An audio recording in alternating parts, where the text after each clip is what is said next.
Ibu ayah, hari ini saya berada di Menara Public Gold, Kuala Lumpur. Ibu ayah, kalau simpan emas dah lebih 85 gram, bulan puasa ni mungkin dah layak bayar zakat emas.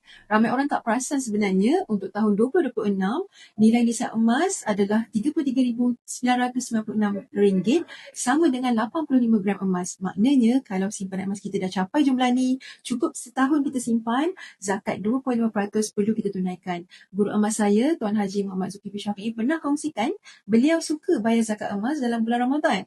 Sebab dalam bulan Ramadan ni adalah masa untuk kita rebut pahala berlipat kali ganda.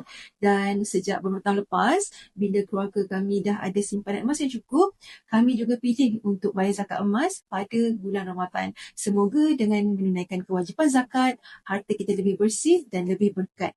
Dan ibu ayah, sementara kita nak tunggu raya yang bakal menjelma, apa kata kita tunaikan dahulu kewajipan zakat kita. Jom ibu ayah, tahun ni kita all out simpan emas untuk keluarga kita supaya kita juga dapat bayar zakat lebih cepat.